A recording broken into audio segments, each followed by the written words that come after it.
You are already being weighed. You don't feel it. You're watching a video, the light of a screen against your face, and the ordinary world is intact around you. But somewhere beneath all of that, something is accumulating. Every choice you've made, every kindness extended, and everyone withheld. Every moment you acted from your best self, and every moment you didn't. It's all there. And one of the oldest civilizations in human history believed, with a conviction so complete it shaped everything they built, everything they wrote, everything they buried their dead with, that this accumulation would eventually be measured, not by a god, not by a law, by a feather. The one who held the scales had the body of a man and the head of a jackal, and the question his civilization built around him, the question that 4,000 years of sand and silence has not managed to bury, is one of the most unsettling questions a human being can sit with. What does your life actually weigh? His name was Anubis, and before this is over, you will understand why a civilization of extraordinary intelligence chose a desert scavenger as the guardian of the dead. You will understand what happened to a soul that failed the weighing, and why the Egyptians considered that fate worse than any hell ever conceived. You will understand why Anubis was never the judge, and why that distinction contains an idea so radical it has still not been fully absorbed. And you will understand why, 3,000 years after Egypt fell, we still recognize him, still feel in the presence of his image, something that is not quite fear and not quite recognition, but sits exactly between the two. The same place he always stood, between worlds. Death in ancient Egypt was not an ending, it was a border crossing, not metaphorically, not as a consolation offered to the grieving, as a structural fact about the universe. When you died, you did not cease. You transitioned into a form that required correct preparation, correct knowledge, and correct conduct to navigate successfully. The Egyptians did not simply bury their dead. They equipped them with food and tools and instructions and maps, everything a traveler would need for a journey into unmapped territory. What happened to you after death depended entirely on what you had done to prepare, and everything about that preparation fell under the authority of one figure. He was there before the breath had fully left the body, patient, watchful, his dark eyes missing nothing. His fur was the color of midnight. And in the 4,000 years that his civilization endured, longer than any other culture in human history, every Egyptian who ever lived believed that this figure would be the first thing their soul encountered after death. He is among the oldest gods in the Egyptian pantheon. Not old in the way that Zeus is old, figures who arrived already formed, already carrying their myths. Old in the way that predates the organization of myths entirely. Long before Osiris dominated the funerary religion, there was Anubis, appearing on the walls of pre-dynastic tombs as the divine guardian of the dead. His earliest title was Khenti-Immentiu, foremost of the Westerners. The West was where the sun went when it died each evening. The West was where the dead went, and Anubis stood at the head of that procession, not following but leading, the first presence, the necessary witness. In the earliest traditions, he was the son of Ra, the sun god. In later traditions, as Osiris rose to dominance, he became the son of Osiris and Nephthys, born at the intersection of death and shadow. This was not revision. The Egyptians absorbed what they had believed, the way the Nile absorbs everything that falls into it. Anubis didn't change when the mythology was reorganized. He deepened. But the question the mythology never quite explains, the question that sits at the center of everything, is why him? Why a jackal? The Egyptians were observers. They watched the natural world with the same precision they brought to mathematics and engineering, because they understood that the natural world was not separate from the divine. It was the divine, made visible to anyone patient enough to look. And what they observed, at the boundary between the living world and the desert where they placed their dead, was this: jackals. The jackal was a threshold animal. It lived in the margin, not fully in the human settlement, not fully in the wild, comfortable in the dark, at ease with death in a way that nothing else was. The Black Land, Kemet, the fertile Nile Valley, the world of the living. The Red Land, Deseret, the desert, the world of the dead. The jackal lived in both. It crossed without hesitation, without fear, without the trembling that the threshold produced in every human being who approached it. They did not invent Anubis's connection to the jackal, they discovered it. The guardian of the dead was already present, already moving at the margin, already watching. And the black of his fur was not incidental. We read black as mourning, as absence. The Egyptians read it differently. Black was the color of the Nile silt, the source of all fertility, all growth. Black was the color of things that contained life. When they made Anubis black, they were not marking him as death. They were marking him as transformation. He was not the god who ended things. He was the god who changed them into whatever came next. The tomb was not a grave in the sense we use the word. It was a home, a permanent address for the soul, a physical anchor in the world of the living for an identity that continued to exist in the world of the dead. To violate a tomb was not a crime against property. It was an act of violence against the soul itself. His image was placed at tomb entrances not as decoration, but as communication. The black jackal statue found in the tomb of Tutankhamun, crouching, perfectly still, alert, collar of gold, eyes wide and unwavering, communicated one thing with absolute precision: this place is watched. Whatever you are planning, understand that you are seen, not by guards or priests, by something older, by something that did not sleep and did not look away. He was also the presiding deity of the embalming process, the most sacred ceremony in the Egyptian religious calendar. At the center of that ritual, wearing the mask of Anubis, stood the chief embalmer, simultaneously technician and priest. The removal of the organs, the treatment with natron, the final wrapping in linen that transformed what had been a person into something that could endure.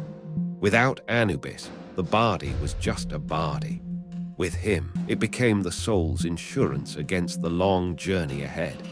That journey led through the Duat, the realm of the dead, simultaneously beneath the earth and within the sky. The soul would encounter gates, each guarded by beings that required specific knowledge before allowing passage. The correct password, the correct declaration of identity.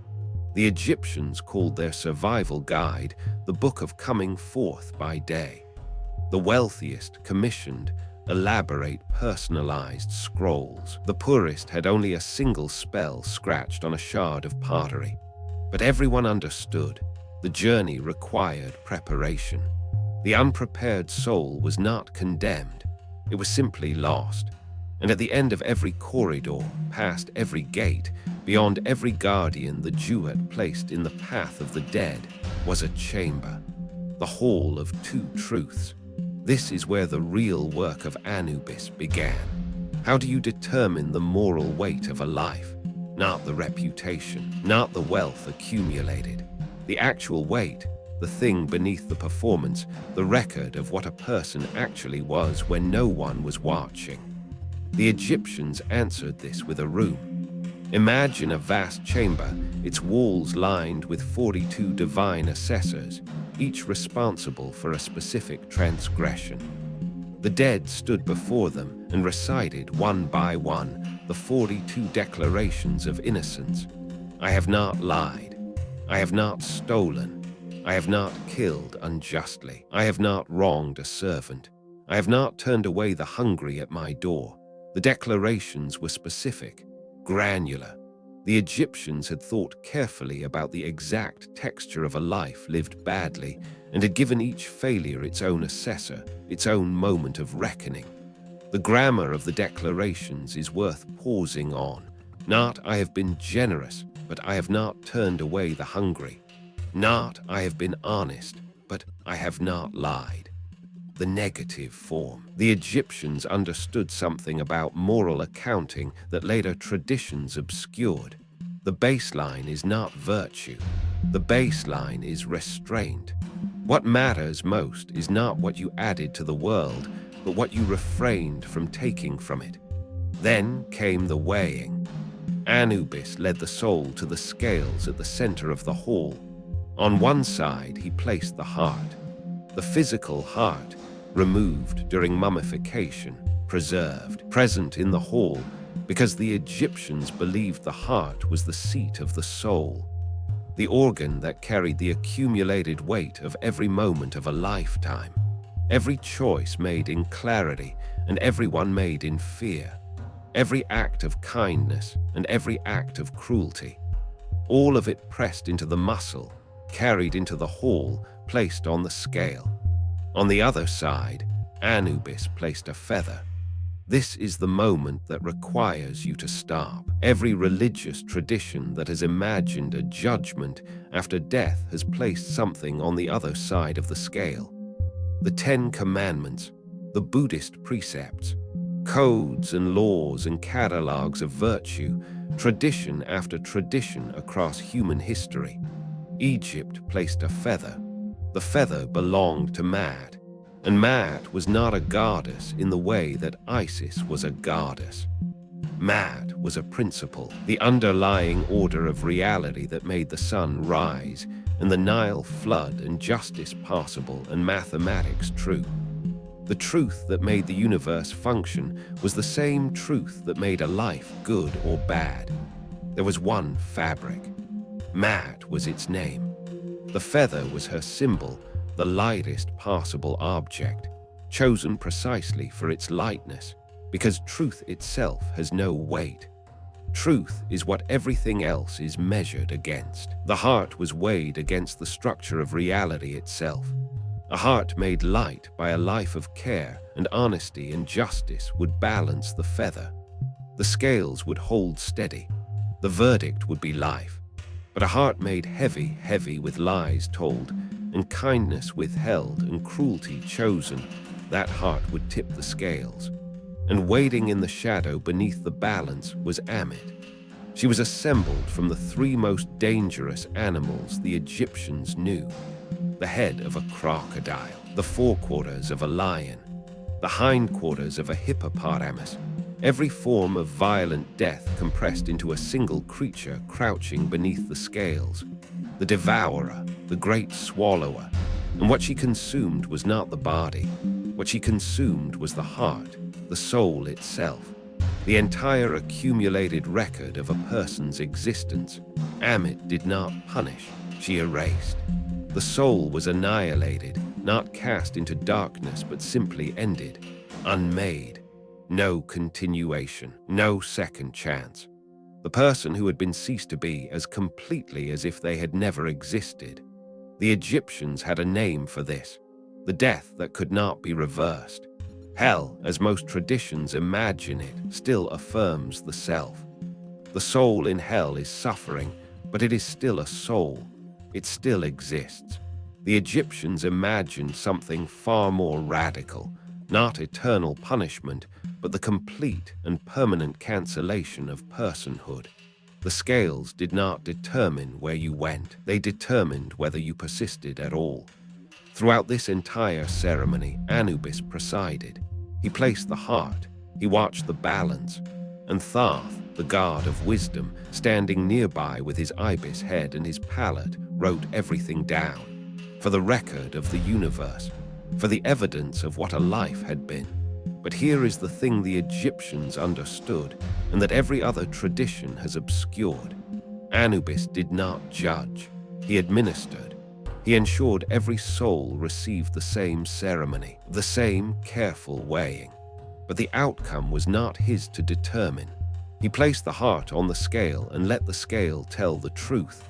The verdict came from the heart itself, from the accumulated reality of what a person had actually been. Anubis was not the judge. The life was the judge. Anubis was merely the one precise enough and patient enough to let the measurement happen without interference. This distinction is not a theological footnote. It is the entire point. Carl Jung described what he called the psychopomp, the guide of souls that appears in every culture to accompany the dying across the threshold. Hermes in Greece, Virgil in Dante, the angel of death in the Abrahamic traditions.